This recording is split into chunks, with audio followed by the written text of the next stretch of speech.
Beyond Her Madness. This movie is showing on Uche TV.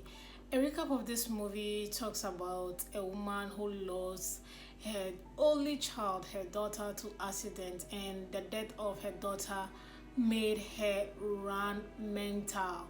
She became mentally unstable. She had mental issues due to the trauma of her death of her daughter. So this is what this movie is about. What I like about this movie, let's cast and acting of this movie. Uche Montana. I think another stronghold of Uche acting is emotional drama and connecting with audience. I think she's really good with that. I mean, Uche Montana is a fantastic actress. If the director is on board or the money, I don't know how she does it. Sometimes I really do not enjoy her role, but sometimes or most times I do enjoy her, and this is one of it.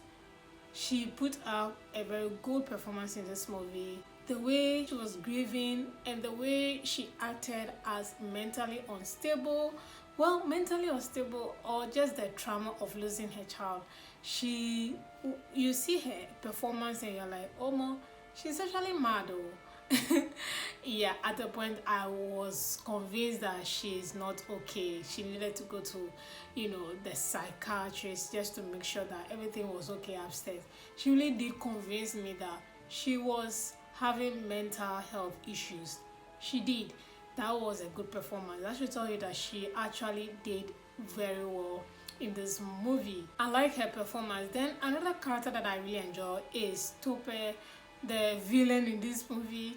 This lady was interested in Frederick.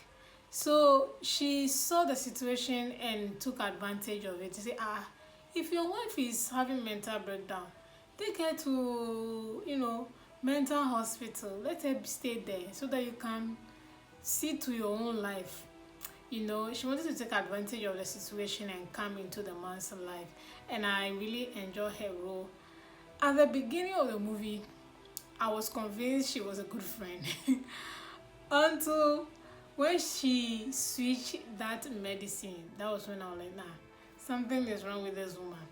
No, something was wrong. So yeah, you have to watch it if you haven't, Beyond Her Madness. It's a good movie. I actually enjoyed the characters in this movie. Frederick Leonard was an okay performance for me, not a stellar one. But I really enjoy Uche Montana and then Tope. They stood out for me. I enjoyed their performance in this movie. Then talking about performances, I like how they did a throwback of how they were all happy, one happy family.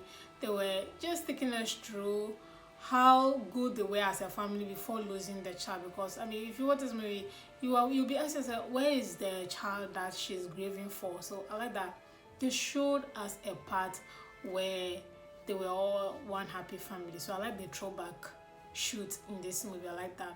And this brings me to location. I like location of this movie, especially the hospital scene and then the psychiatrist. Yes, they had a psychiatrist talking about what solutions she needed to get to come out of that trauma.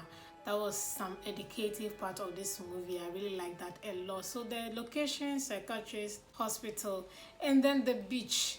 Yeah, there was a beach shoot as well. The beach side, that was a good one. I like that as well. So location was okay. Pretty much most of the scenes were shot in the house. But the two locations that were shown, I like that. Finally, I want to talk about how good Uche has been posting his movies in the right frame size. So yes, 16.9 it is, and that is what I like about this movie. Moving on to what I do not like about this movie. This storyline is long. This movie does not deserve 2 hours plus. The storyline is kind of boring. If you remove the dramatic part of Uche Montana, where she was displaying a little bit of colo mental, movie is flat. It's actually flat. What am I even saying? The movie or the storyline is flat. It's a straight line. It is a straight line. If you find out that Tope wants the man, then you know that the movie is coming to an end. Like, you are not going to be expecting any shocker, nothing like that. So it is boring for a movie like this to be 2 hours. Please, if you're not giving us twists, don't make the movie long. Some people are like, ban the YouTube movies that are 2 hours long. Guy, if we are supposed to be voting less than 2 hours, I will vote. Seriously, trust me. If it is not going to have a something shocker, an amazing plot twist, amazing thing that we don't see coming in the movie, don't make it. Don't waste our time. Oh now, wow, this movie is a straight way. Guy, it's too long. The storyline is boring. It's a little bit educative, but it's boring. The only thing that is amazing in this movie, again, is just Uche Montana's acting. If you remove that, the movie lacks everything. And this brings me to cinematography, which is not bonable. I don't like your color grading. I keep saying it until it rings a bell in your ear. I hate it, trash it. So yes, it's too long. The storyline is boring. The cinematography, you have to trash that. Trash all of them. Guys, and on that note, I'll actually rate this movie a 3/10. Thank you guys so much for watching. Let's not forget, I also like the costume of this movie. Yeah, costume wise, I like the way they dressed Uche Montana. I like the way Topper was looking very clean and put like, yeah. And then Frederick, he looked really good. Yeah, so costume wise, costume was really nice in this movie. Yeah, so guys, thank you so much for watching this review. If you haven't seen this movie, Beyond Her Madness, the showing on Uche na TV, do what to watch, and I'll see you all in my next movie review.